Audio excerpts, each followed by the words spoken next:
कल हम पढ़ चुके थे ग्रासनाल के बारे में कि ग्रासनाल में क्या होता है कि कोई भी पाचक एंजाइम नहीं होता है। तो पाचक एंजाइम नहीं होता है तो इसमें किसी प्रकार का पाचन नहीं होता है। ठीक है। अब जो ग्रासनाल से भोजन क्या क्रमाकुंचन गति के द्वारा कहाँ आ जाता है? आमाशय में आ जाता है। कहाँ आ जाता है? आमाशय में आ जाता है। ये आमाशय वाला पार्ट। अब इसकी संरचना पढ़ लेते हैं, फिर इसमें कौन कौन सी कोशिकाएं होती हैं, कौन सी कोशिकाओं से क्या क्या स्रावित होता है, वो हम आगे पढ़ेंगे। ठीक है। अब जो आमाशय का जो शुरुआत वाला पार्ट होता है उसमें क्या होता है? कार्डिक कपाट होता है ना।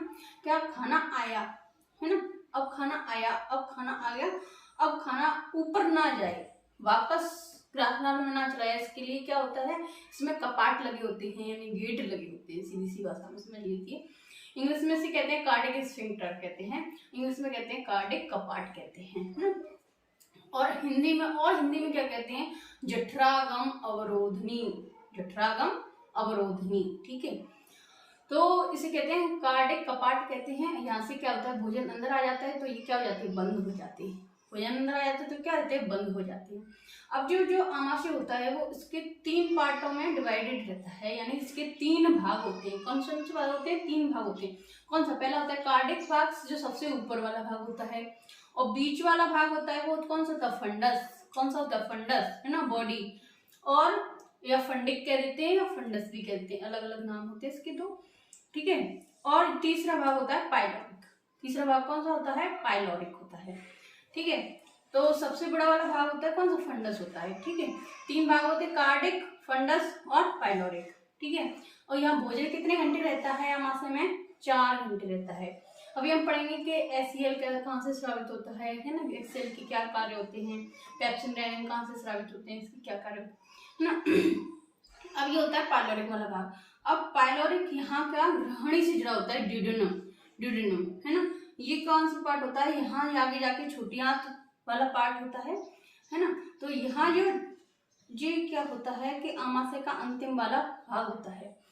यहाँ जैसे ही भोजन का पाचन पूर्ण होता है तो ये खुल जाते हैं कपाट, है ना। इसे कहते हैं पाइलोरिक कपाट। क्या कहते हैं? पाइलोरिक कपाट कहते हैं, या पाइलोरिक इंस्ट्रक्टर भी कह देते हैं, है ना। जब तक पाचन होता है ये बंद रहते हैं, है ना। पाचन पूर्ण हो जाता है यहाँ तो ये खुल जाते हैं और भोजन कहाँ चला जाता है? यहाँ चला जाता है। ठीक है। ग्रहणी में चला जाता है ना। जब यहाँ से निकलता है भोजन तो क्या कहलाता है? कायम कहलाता है। जब यहाँ पर आया था तो क्या था? बोलस था। जहाँ आया था तो क्या था? बोलस, है ना। अब यहाँ से निकला तो क्या हो गया? कायम। क्या हो गया? कायम। यहाँ से निकलेगा तो क्या कहलाएगा? कायम कहलाता है। अभी हम इसका पाचन पढ़ेंगे, आमाशय में पाचन होता कैसे कैसे है ना। इसके स्क्रीनशॉट लीजिए। रमा,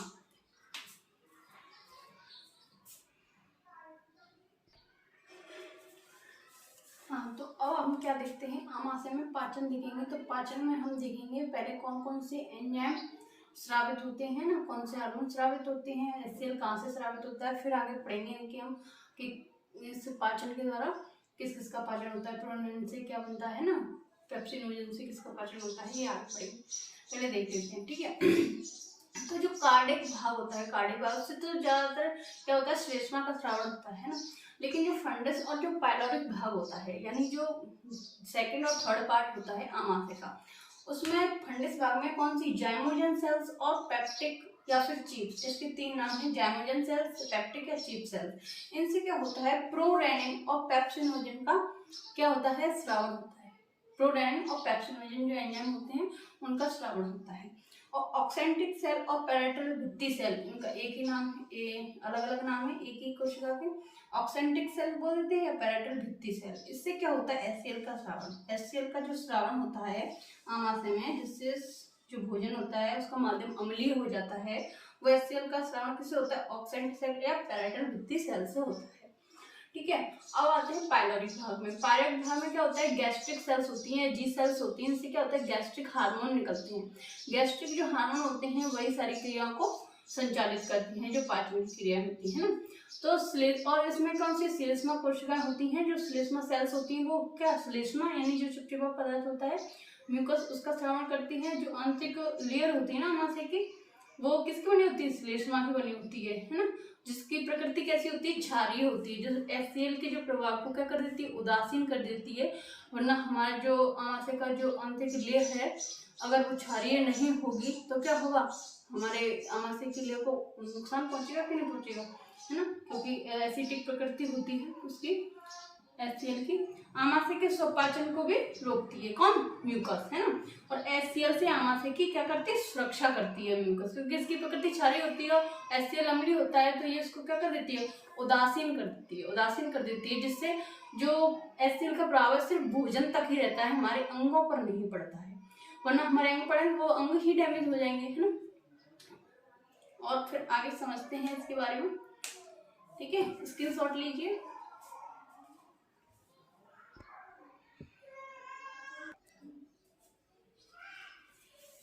तो आमाशय में आप पाचन पढ़ेंगे। इसमें क्या होता है, आमाशय में गैस्ट्रिन हार्मोन निकलता है जो जठर ग्रंथियों से जठर रस के स्रावण को प्रेरित करता है। सबसे पहले क्या होगा, आमाशय से गैस्ट्रिन हार्मोन निकलेगा, वो हार्मोन क्या करेगा कि जठर ग्रंथियों से जठर रस के स्रावण को प्रेरित करेगा, ठीक है। जब प्रेरित करेगा तो जठर रस निकलेगा, तब अपना पाचन क्या होगा, स्टार्ट होगा। अब जठर रस में क्या क्या होता है, देखिए HCl होता है, पेप्सिनोजन होता है, प्रोरेनिन होता है, और जो जठर रस होता है उसका pH कितना होता है, 1.8, यानी अम्लीय, बहुत एसिडिक होता है ये, ठीक है, अम्लीय होता है। अब इसमें जो एंजाइम होते हैं, ये होते हैं पेप्सिनोजन और प्रोरेनिन, ये कैसे होते हैं, निष्क्रिय अवस्था में होते हैं। कैसे होते हैं, निष्क्रिय अवस्था में होते हैं। HCl के द्वारा इनको क्या किया जाता है, सक्रिय किया जाता है जब ये अपना कार्य प्रारंभ करते हैं, है ना। पेप्सिनोजन क्या करता है, प्रोटीन, है ना, का पाचन करता है और उसे पेप्टोन्स में बदल देता है। और प्रोरेनिन जो होता है वो क्या होता है, वयस्क में नहीं पाया जाता है, बच्चों में पाया जाता है। चलो आगे बढ़ते हैं, इसके साथ ले लीजिए जब तक। हाँ, तो अब हम पढ़ेंगे HCl के कार्य। अब जो एंजाइम हमारे शरीर के अंदर स्रावित हुए है ना, वो कैसे थे, निष्क्रिय अवस्था में थे। कौन से, पेप्सिनोजन और प्रोरेनिन कौन से थे, निष्क्रिय अवस्था में थे। कैसे, अब उन पर क्या होगा, HCl क्रिया करके उन्हें क्या कर देगा, सक्रिय पेप्सिन में चेंज कर देगा। पेप्सिनोजन को किस में चेंज कर देगा, पेप्सिन में, पेप्सिनोजन को पेप्सिन में चेंज कर देगा और प्रोरेनिन को रेनिन में चेंज कर देगा, है ना। तो ये दोनों कैसे सक्रिय अवस्था में आ जाएंगे, कैसे आ जाएंगे, सक्रिय अवस्था में। अभी तक ये निष्क्रिय थे, जब HCl का कार्य हुआ इन पर तो ये कैसे हो गए, सक्रिय हो गए, है ना। HCl के द्वारा इसको सक्रिय कर दिया गया, पेप्सिनोजन को पेप्सिन में चेंज कर दिया गया और प्रोरेनिन को रेनिन में, है ना। तो ये दोनों कैसे हो गए, सक्रिय हो गए। अब HCl के और क्या कार्य होते हैं, हानिकारक जीवाणु को नष्ट करता है, ठीक है। अब आप लोग के मुखों में तो लाइसोजाइम होता है ना, वही मार देता है जीवाणु को। अब कुछ जीवाणु को तो वो मार देता है, लेकिन कुछ जीवाणु ऐसे होते हैं जो थोड़े स्ट्रिक्ट होते हैं, बहुत ताकतशाली होते हैं, थोड़े थेथर टाइप के होते हैं, ढीठ, अपने स्थानीय भाषा में बोलते हैं ढीठ, ढीठ होते हैं। तो वो क्या होता है कि आमाशय में HCl का इंतजार कर रहा होता है, आ बेटा आ, तुझे मैं देखता हूँ, डिशुम डिशुम खेलेंगे तुमसे, है ना। तो वो क्या होता है कि आमाशय में जो HCl होता है वो जो ढीठ प्रकार के जीवाणु होते हैं उनको क्या कर देता है, इसमें नष्ट कर देता है, जिससे क्या होता है, भोजन सड़ता नहीं। क्योंकि अगर जीवाणु रहेंगे भोजन में तो हमारे क्या होगा, भोजन सड़ जाएगा, तो उसका पाचन ही नहीं हो पाएगा, है ना। अब देखो यहाँ से होता है आमाशय में पाचन स्टार्ट, है ना। अब प्रोटीन का पाचन कौन करता है, पेप्सिन। जो ये पेप्सिन है ना, ये पेप्सिन, ये क्या सक्रिय हो गया, तो ये प्रोटीन प्रक्रिया करके प्रोटीन को किस में चेंज कर देगा, पेप्टोन्स में चेंज कर देगा। प्रोटीन को पेप्सिन किस में चेंज कर देगा, पेप्टोन्स में चेंज कर देगा। आमाशय में प्रोटीन का अधिकांशतः पाचन हो जाता है ना। तो जो प्रोटीन को जो चेंज करता है पेप्टोन्स में, वो कौन सा एंजाइम होता है, पेप्सिन एंजाइम होता है। कौन सा एंजाइम होता है, पेप्सिन एंजाइम होता है, ठीक है। अब एक और जो बच्चे होते हैं, आपने देखा होगा छोटे बच्चे, उनमें क्या होता है कि रेनिन एंजाइम पाया जाता है, वयस्क में नहीं पाया जाता, रेनिन बच्चों में ही पाया जाता है। बच्चों में क्यों पाया जाता है, देखो कई बार देखा होगा आपने कि बच्चे दूध पीते हैं, दूध पीते हैं। अब दूध पीते हैं और कभी कभी उनका पेट भर जाता है या पेट में कुछ गड़बड़ होने का, वो दही निकाल देते हैं। दूध पीते हैं और दही निकालते हैं, ये कैसे भाई, है। दूध पीते हैं और दही निकलता है, वो इस एंजाइम के कारण ही निकलता है। कौन से, रेनिन एंजाइम के कारण। इसमें क्या होता है कि जो दूध में जो कैसीन प्रोटीन होती है, कैसीन प्रोटीन, दुग्ध प्रोटीन बोलते हैं उसको, कैसीन प्रोटीन होती है दूध में, वो कैसी होती है, घुलनशील होती है। अब रेनिन एंजाइम क्या होता है कि उस कैसीन प्रोटीन को कैल्शियम पैराकैसिनेट में चेंज करता है। किसमें क्या चेंज करता है, कैल्शियम पैराकैसिनेट में चेंज कर देता है, जो कैसा होता है, दही जैसा पदार्थ होता है जो अघुलनशील होता है। अब जो दूध था वो तो दुग्ध प्रोटीन थी, वो कैसी थी, घुलनशील थी, लेकिन जो दही जैसा पदार्थ है वो कैसा था, अघुलनशील था। तो क्या होता है कि आमाशय से वो दूध जब निकलता है तब वो कैसा हो जाता है, दही के रूप में हमें बच्चों को देखने को मिलता है। जो बच्चे पलट देते हैं कभी कभार दूध पीते हैं और दही निकालते हैं, वो कौन से एंजाइम के कारण होता है, रेनिन एंजाइम के कारण होता है। ठीक है, इतने आई बात समझ में। अब हमने भोजन खाना खाया था, मुंह में है ना लार मिली थी, बोलस बन गया था, आमाशय ग्रासनाल से होते हुए आमाशय में पहुंचा था। अब जब आमाशय से निकलेगा भोजन, आमाशय से जब निकलेगा तो वो क्या कहलाएगा, कायम कहलाएगा। क्या कहलाएगा, कायम कहलाएगा। ये याद रखना, ये सिर्फ किस में पाया जाता है, बच्चों में पाया जाता है, वयस्कों में रेनिन एंजाइम नहीं पाया जाता है ना, इतना ध्यान रखना। अच्छा, आज की क्लास इतना ही बहुत है, फिर आगे पढ़ते हैं, ग्रहणी में पाचन पढ़ेंगे, है ना, छोटी आंत में। चलो ठीक है। कई बार क्या होता है कि हर एक इंसान की लाइफ में एक ऐसा पॉइंट आता है जब उसे लगता है कि अब सब कुछ खत्म हो गया, अब कुछ नहीं बचा है, सब खत्म।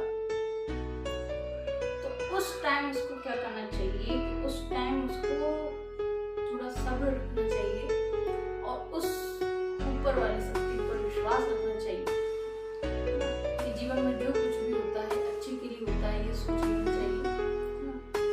और जहाँ हम सोचते हैं कि सब कुछ खत्म हो चुका है, कुछ बचा नहीं है, असल में हमारी जिंदगी की असली शुरुआत वहीं से हो रही है। तो इतनी जल्दी हार ना माने, अपने ऊपर विश्वास रखें, उस शक्ति के ऊपर विश्वास रखें। किसी ने बड़े कमाल की बात कही है कि दुख आया है तो सुख भी आएगा, दुख आया है